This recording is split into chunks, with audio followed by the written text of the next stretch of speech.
After returning to Master Duel in March of 2024 from about 5 months off, we decided to pick up Labyrinth because back in 2023 we were a Floandries player and I liked not playing into Max C, and Labyrinth kind of followed that same philosophy. Well, we took Labyrinth into the Duelist Cup where I figured I would learn the deck in meta matchups and so on, and it absolutely dominated. As you can see here from the record, we have almost an 80% win rate. So Labyrinth kept up that high win rate that we had with Floandries back in 2023. In my last 20 matches, for example, we won 18 and only lost 2. That was a 90% win rate with Labyrinth at the end of the Duelist Cup weekend there. And yeah, we just absolutely dominated. So let's go ahead and take a look at some of the matches and see what Labyrinth actually did in the Duelist Cup. In my last video, I outlined some going second matches with Labyrinth, which helped us achieve that 90% win rate on our way to the max level of the Duelist Cup.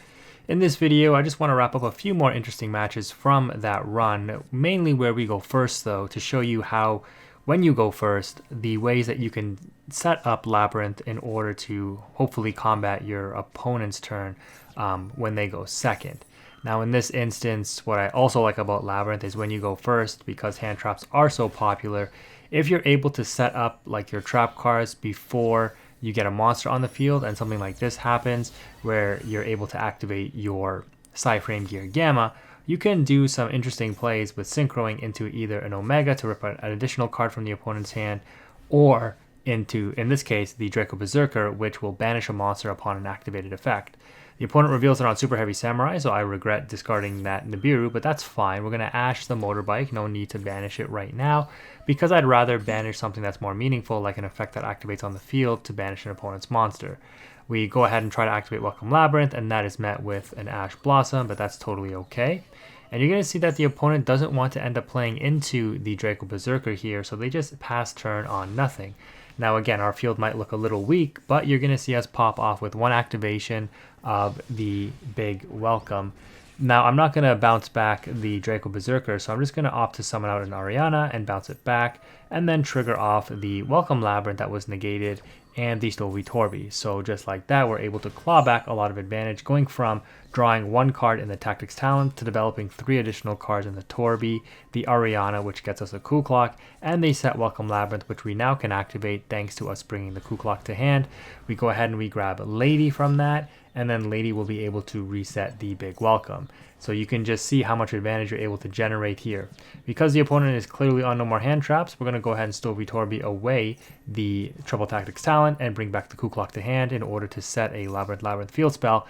And just like that, our setup now has a Monster Banish, a Lovely Pop if Big Welcome resolves, and a Labyrinth Pop off of the field spell. The opponent starts off with a Regulus, and we're going to chain the Draco Berserker because we don't want that negate on the field, and just like that, Draco Berserker banishes the card from the field. The opponent goes into Scales and attempts to revive Motorbike. We let that resolve, and now with one card left in hand, I'm going to go ahead and activate the Big Welcome to bring out the Lady and bounce it back to hand, and then off the field spell we pop the Benkei in the Pendulum Zone, and off the bounce we're also able to trigger Lovely, Ariana, Welcome Labyrinth, and Stovey Torby. So just like that, we're once again clawing up, or clawing back resources, I should say, from the graveyard, as well as drawing cards from our deck with the Ariana, and then popping a card on the field. The opponent realizes there's no way for them to extend, and ends up scooping it up, and just like that, Labyrinth absolutely dominates Superheavy Samurai. So this match here was pretty insane. Our opening hand is the busted nuts in my opinion, because we also have a maxi follow-up for the opponent's turn. We're going to start off by activating Coup Clock and chaining the Chandelier, pitching the transaction rollback. That is like maximum value. As long as we didn't get Psy-Frame Gear Gamma there, we were good. The opponent is on a 60 card pile here, so we're anticipating something like Branded, but we're able to trigger off a bunch of different effects here. You can see just how much our board develops on turn 1 thanks to that Coup Clock. The opponent reveals a DD Crow here, and that's fine. We lose, I think that was the Chandelier. So they leave the Stovey Torby. Oh no, yeah, they opted to leave the Stovey Torby, which we were able to bring back to hand. And we max C before main phase 1. The opponent has the One of Grass, and I'm just like, holy, all right. They reveal that they are on some kind of striker build. They lose the One of Floodgate here. They have the One of Pot of Desires, which is wild. They thrust for a Widow Anchor, I think, and then they Cosmic Cyclone the known Imperm. They know this card as well, I believe, in the Big Welcome because we reset it we reset it off lovely. But yeah, the opponent just, one of here. A ton of advantage. They put back the Metal Foes Fusion as well to draw a card. So they're still on 4 cards in hand, which is unfortunate. They're going to get even more off of this engage here, grabbing an Afterburners and drawing a card, so they're back up to 5. They're going to attempt to Afterburners the Lovely, and I'm going to go ahead and chain Big Welcome here, and then be able to set another Imperm off of the Lady. And off that, we get the Sylvie Torby back. We trigger the Ariana to draw. We're going to trigger the Coup Clock as well. We grab, draw into a Big Welcome, which is unfortunate because we've already used one this turn. The opponent ends up having a second Sky Striker maneuver, and they attempt to blow up our Ariana. And the opponent has yet another DD Crow, which is unfortunate. So that ends up negating our transaction rollback effectively, because the card that we targeted in the Big Welcome is no longer engraved, which means the transaction rollback just costs us 4,000 life points to do nothing. We do end up losing our Imperm, and that tells me that the opponent really, they banish one Imperm and they destroy the other one. They really want to get that Imperm out of there, but they can't target the Lady, so unfortunately, they had to pop the Ariana. The opponent draws even more cards off of a Triple Tactics talent, so they've gone through Pot of Desires, that grass looks greener, Triple Tactics Thrust for an engage, then the engage drew cards. Now the Triple Tactics talent is drawing them cards. So yeah, Sky Striker, known for doing pretty well going second. They're gonna Monster Reborn the Ray into the Kagari here, which grabs them back an engage. Then because they have so many spells in the graveyard, thanks to that grass looks greener, they're able to beat over the the Lady there. And then they're going to engage for yet another Widow Anchor. They activate Field Spell, set Widow Anchor most likely, and thankfully miss on the airspace, which means they don't send this card here. So that leads me to believe that this isn't the Widow Anchor, that this is the Widow Anchor. So we draw, and we're going to go ahead and activate Prosperity here. We reveal double Ash after drawing Ash, so literally all 3 Ash Blossom are in a row there, which is kind of crazy. We grab Triple Tactics Talent, and we're going to go ahead and activate the Coup Clock and the Stovey Torby to get Field Spell, so that when we activate our Welcome Labyrinth here, we're able to pop the Widow Anchor. The opponent couldn't activate it if they didn't activate it on the chain of Welcome Labyrinth, which they couldn't because we didn't have a monster on field yet. So after we end up summoning, the effect to pop is on the resolution, so they didn't have a chance to negate the Ariana. So we end up popping the Widow Anchor, and that way the Ariana ends up resolving here. We get another Lady to hand. We special summon it so that when we activate Big Welcome here, we can set a card. So we opt to set Daruma Cannon, and we go ahead and bring out the Lovely, bounce back the Ariana.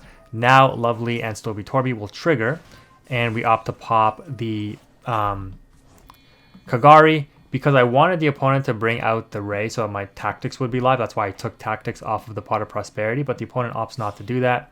We are going to Synchro into a Chaos Angel here, which will banish the Field Spell. Yeah, most likely. That way they don't get the effect off of it being destroyed. We go Battle Phase and just hit it for 35. The opponent has 2 cards, and I have a bunch of traps set up and the Field Spell active with a Lady, so I'm not feeling too bad. They go ahead and use Widow Anchor, which has to target a face-up monster on the field. So they do end up targeting the Chaos Angel. I'm going to chain Big Welcome. The opponent reveals their final card is Ash Blossom there. And then we're going to just end up chaining the Daruma Cannon, because I was going to bounce back the Chaos Angel, but I'm like, I'll just flip it face down. That's fine. And I still get the set off of the Lady anyways. So we're going to end up setting a Compulse there. And then Daruma Cannon will flip our field face down, which means the opponent doesn't end up taking the Chaos Angel off the Widow Anchor. The Big Welcome is negated from the opponent's Ash, and then because we activated a non-Labyrinth trap card, the Field Spell triggers to bring out the Lovely. The opponent's set card is another Tactics, which means they draw 2, but unfortunately it's nothing that they can play with, so they end up scooping it up there. Kind of a wild match, but an interesting one nonetheless. So this matchup is against Snake Eyes. Our opening hand here isn't the greatest to do any kind of turn 1 combo, so we're just going to set 3 pass. We do have Maxi, and hopefully the talents will be live next turn. But with double Imperm, as long as the opponent doesn't have Duster, we're feeling okay. So they normal summon Snake Eye Ash. We're going to Imperm that. They have the follow-up in the Where Art Thou, which gets them the Poplar, which was able to be special summoned from the hand since it was brought there with the spell card. We're going to go ahead and activate our our Welcome Labyrinth as well as our Maxi, obviously, to draw 1 off Poplar and get our Lady to field. The opponent responds with their own Maxi, and Poplar is going to get negated with our Imperm here. And since the opponent has no other way to chain to this Imperm, we're going to be able to set a big Welcome off of Lady, which effectively gets us into our engine, which is really nice. The opponent can't use the Snake Eye Ash to send because it's negated, but they end up having the field spell anyway, so they don't even need to search it off Poplar. They hard drew it, which is pretty good. They get a Flame Burge into the back row, set a card, and link into a Masquerena, which gets us another draw off Maxi. And then off Poplar, going to the grave, they end up putting it into the Spell and Trap Zone, and they take 2k from the Where Art Thou, not normal summoning that Poplar when it was brought to hand. So if I summon here, right, when I look at this field, if I summon, I'll trigger Field Spell, which means they get either Poplar or Flame Burge, which then puts their Masquerena online. So I definitely don't want to do that. So I just go Battle Phase first and attack after setting Imperm, because in the Battle Phase, I might want to activate Welcome Labyrinth, but I opt not to. I instead go for the Ariana. The opponent chains the Field Spell to summon the Poplar, and then Poplar is going to be able to bring a Subversion to hand. I can't activate the Imperm because I just set it this turn. Actually drawing into all 3 of my Imperms there is kind of crazy, but that's fine. We bring Stovey Torby activated, ditching a Tactics talent, and set up the Field Spell. We activate Field Spell, and this is why I didn't activate Big Welcome in the battle phase, because I wasn't going to be able to go for game anyways. And then off of the Lady, we set an Ice Dragon Prison, which is going to be able to banish away the Pyro cards on the field. We grab a Lovely, of course, and we bring back the Ariana. Field Spell will pop their Field Spell, and then the Lovely will trigger to pop a card in hand. The opponent opts to negate it, which is fine. And you might be thinking, Quantum, why wouldn't you Talents first? And I opted not to, but this is fine, because if Lovely gets negated, I can just, well, you'll see, bring it back with the Muckracker. And this way, you know, I limit the opponent to 2 cards, and obviously I want to take away the Subversion here. And we end up linking into the Muckracker, which is going to be able to discard Ariana to bring back Lovely. And now Lovely is no longer negated, so we're able to reset Big Welcome. And just like that, our field looks pretty strong into the Snake Eyes matchup here. During the draw phase, I don't know why I did this, really. I guess I wanted to pop a card in hand as well. So we end up banishing Poplar and the Ash, so the opponent doesn't have a chance to link into Linkuriboh. And then we trigger off a bunch of effects. So Lovely will pop a card in hand. We pop the known card, which is kind of wild, the Rocket Salamander there. We get the Ariana and the Stovey Torby to the field, and we search for a Chandelier. So what did the opponent draw for turn? Will it be something that allows them to play? And they top deck an Ash, which is crazy, but again, we have the Imperm here, and we also have the Daruma Cannon, so we're not feeling too worried. Once the Ash is negated, the opponent realizes there's nothing they can do, and they just end up scooping it up. So you can see the overwhelming force that Labyrinth is able to put on when you get your trap engine rolling. In this matchup, we're going second, and our opening hand is Lovely, Nibiru, Pot of Prosperity, Infinite Impermanence, and Big Welcome.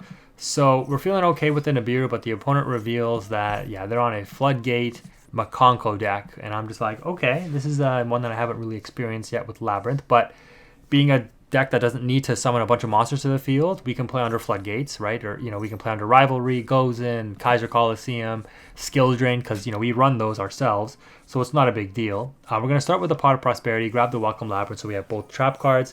The opponent is going to trigger off some Mikanko effects. We just set 3 and pass. Unfortunately, the Maxi, the Lovely, and the Nibiru are all basically kind of bricks in our hand, but that's totally fine. During the end phase, we're going to trigger off the Welcome Labyrinth. The opponent doesn't have any interruption, and we get the Stovey Torby to hand off special summoning the Ariana off that Welcome. We don't activate Stovey Torby because we're, you know, during the end phase, because we just want to activate it during our turn after we draw, so that we can get the field spell here. I have to clear the Ariana off the field in order to use the Big Welcome, which will trigger the field spell. So you can see kind of my thought process here. I crash my Ariana after I Stovey Torbying for the field spell, so that my Big Welcome can use field spell to pop the Floodgate. And that way I'm able to extend further by getting my Lovely on field. But first, because we, you know, triggered off some effects, we're going to go ahead and set up here with the Stovey Torby again and the normal summon of the Ariana. Now we're going to link into the Muckracker, discard that useless Nibiru to bring back the Lovely in defense mode, which will allow us to reset our Big Welcome. And just like that, we've played around the Floodgates, and we have a very strong follow-up for the next turn here, where we're going to be able to trigger off a bunch of trap effects to absolutely decimate the opponent's field. Off of them attempting to activate the Arabesque, I think that's how you say it, but we're going to go ahead and pop it with Field Spell using the Welcome Labyrinth, of course, and then off the Ariana being summoned, we're going to grab Coup Clock. The opponent gets it back to hand, but that's totally fine because the effect is once per turn. Now we're going to go ahead and activate the Big Welcome, bouncing back the Ariana and bringing a Chandelier to the field, and then we're going to be able to pop the Mikanko with the Lovely there. We're going to send with the Stovey Torby to set up another Big Welcome, and we get Coup Clock back to hand also. So our field is looking pretty strong. We're going to be able to wipe out the opponent's, the entire field basically right away. They activate Power Sink Stone, and again, I can play under Floodgates. That's not a problem. We're going to go ahead and activate Big Welcome, chain the Lady to set Ice Dragon Prison, use Field Spell to pop one of their face downs, which is great. And then we use Lovely in order to pop the Power Sink Stone as well. Now we have a full field. We go into Chaos Angel to banish their final card on the field, which is a Quaking Mirror Force, wild to see. But now we have Lethal on board, and just like that, Labyrinth is able to outplay Floodgates. Yeah, you can see, like, Labyrinth is so versatile. Alright, in this matchup here, our opening hand looks pretty decent because we have a normal summon that if it does resolve, we can grab a Furniture, which can pitch that transaction rollback. The opponent starts off by responding to our normal summon with a chained Telements Kashtira and a Maxi. And again, that we don't have to special summon. So if the opponent's thought process there was let me make sure that they don't continue their turn by activating Maxi early, that's fine with me because you're down to 2 cards in hand. You've banished a Unicorn, you've got a Telements Kashtira, and you opted to mill me, which isn't good, even though they did mill 3 things that, I guess are okay for them to get out of our deck there. Nothing that benefits us. But we did end up getting our Stovey Torby with the Ariana and pitching a transaction rollback, which is setting up a Big Welcome. Because they activated a card during the main phase, I'm going to be able to look at their hand and rip a card from it. So we don't care about that in Nibiru. We're going to take away the Kashtira Riseheart. We set our hand and pass. We're not afraid of Xyz or Fusion Summons because we do have the Dimensional Barrier. The opponent attempts to go Battle Phase right away. We're going to use the Welcome Labyrinth to get the Lady so that when we activate our Big Welcome, it'll trigger Lady to set a card. Since we know they have a Nibiru, we're not afraid of that, and whatever they drew for turn looks like is not immediately playable or as a combo extender because they just went straight to Battle Phase. So now off of the Big Welcome, the Lady sets an Infinite Impermanence, and we're going to be able to trigger off a bunch of effects here. Draw off of Ariana, pop a card with Lovely, and we're on 2 summons there, right? Lady and Lovely so far. So Ariana draw, opt to special summon Lady in attack mode. That's 3 summons, 4 summons off of the Stovey Torby, and that's all we're going to do. The opponent opts to mill themselves off the Kashtira going to the graveyard, and they mill their 1 of Pressured Planet and a Dimensional Fissure. During the end phase, we trigger off the Stovey Torby in order to set a Big Welcome, and we are going to trigger a transaction rollback to copy a Big Welcome. We're in the end phase, so even though this is going to be our 5th summon, they can't Nibiru because it's only during the main phase. So we grab a Lady to the field and bounce back Ariana. We draw a transaction rollback for turn, and we're going to go ahead and normal summon Ariana to grab the Chandelier, which is going to be pitching the transaction rollback for Field Spell, and then we're just going to go ahead and activate Field Spell, and then reset Big Welcome off Lovely, activate Big Welcome again to trigger Lady to set Ice Dragon Prison, bring out the Coup Clock, and then trigger off a bunch of effects. This is still under 5 summons. We end up popping the card that they drew for turn, which is Unicorn. They kind of realize that there's nothing they can do with a full field. We're going to end up just attacking for game. And just like that, Labyrinth looks like it's very, very powerful. I don't know why they end up scooping before the final attack, but sure, that was a GG.